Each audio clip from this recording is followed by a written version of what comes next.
Para maka-charge ako na. Pres, ayan na si Pres Birador. Oh. Ayan. Ano po yung masasabi mo sa ngayon? Viral ka daw ngayon ay. Oo nga eh. Oo. Yun talaga.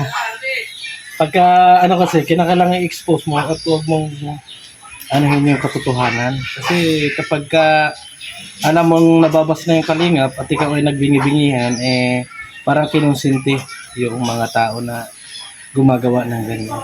Yun yung lagi ko inasabi sa kanila, sa mga GC, huwag silang magmaritisan. No? Laban sa kalingap. Kasi hindi man maganda yun. Para sa akin lang. Kasi nasa kalingap tayo eh. Ba't kayo magmaritisan laban sa kalingap? Laban kay kalingap, bro. Diba? Kaya tinuwid mo lang yung baluktot na sistema. Ako yung tipo na banat ng banat. Inaisip ko din kung ano yung tama. Pero sa tingin ko, hindi tama yung kanilang ginawa. O, hindi ginawa ko rin ng action. Alam ka naman ko eh. Tama na yung hindi niya. Pagka rin niya eh. Namimihasan na rin kasi. Pinutulak ko na. Hindi pa sama kasi na mag-expose ng katotohanan. Pagka andun na tayo sa maraming tayong basher, maraming naghusga sa atin.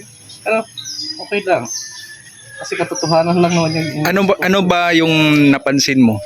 Napansin ko na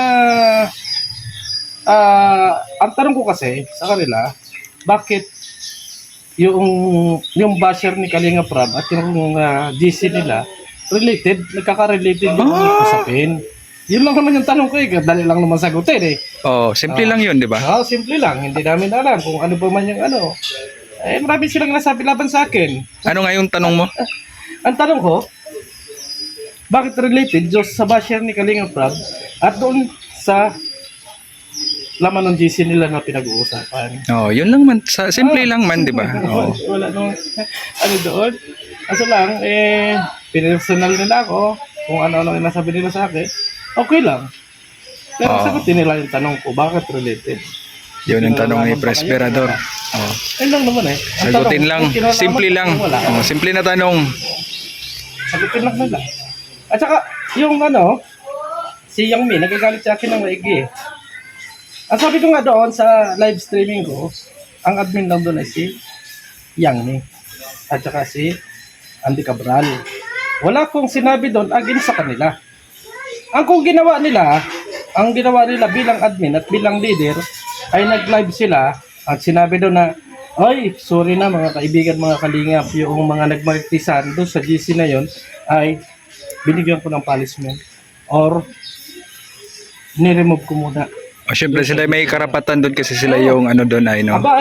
Yung content ko sila ngayon at sasabihin ko yan ang mga gusto ko. Kasi hindi nila nila yung kanilang mga members, punishment nila. Ay sa tingin ko kinampihan pa niya at kung ano yung nasabi sa akin. Pati laman ng utak ko tinanong. Common sense naman, sinong tao ang hindi gumamit ng utak?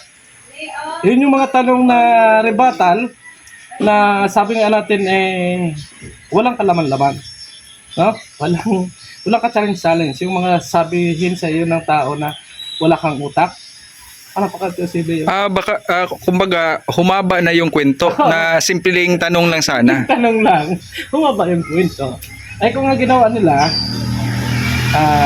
pasensya na mga kaibigan, mga kalingap na nag-istis nga sa GC namin na nagkaroon pala dito ng maritisan, hindi ko naman alam at ako ay busy.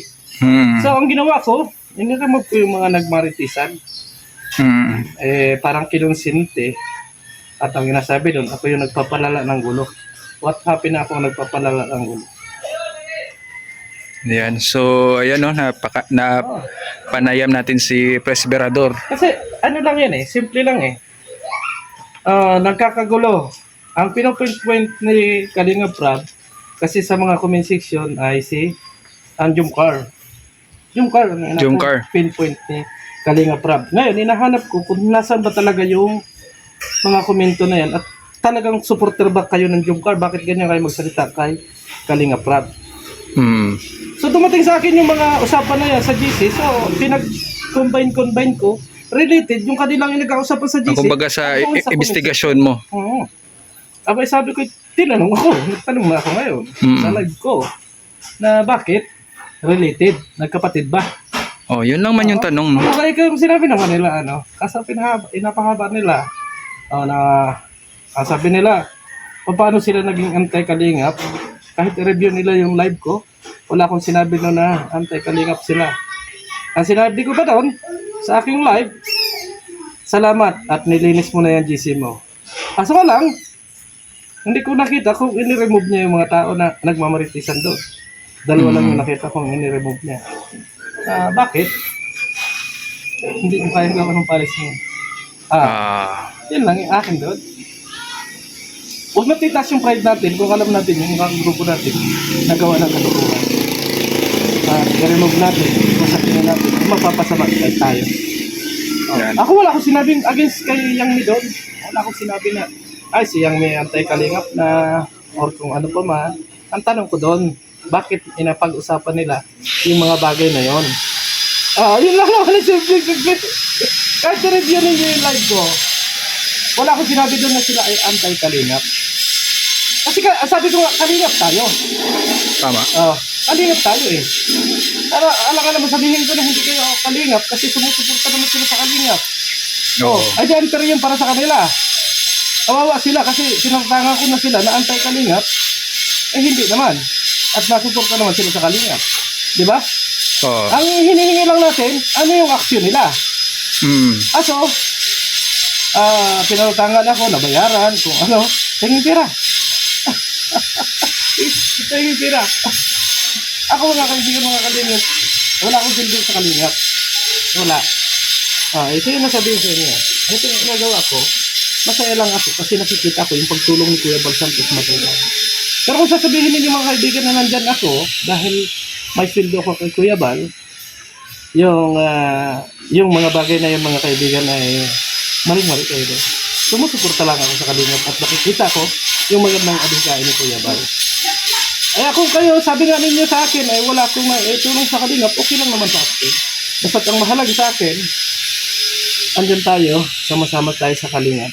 At ang sabi ko nga, never ako nagsabi sa kanila na sila ay anti-kalingap. Ang tanong ko lang doon, bakit nila pinagmamaritisan sa GC? Simpleng tanong lang yan. Presberador pala. Ang tanong ko pa, bakit? Yun ang lagi ko inatanong.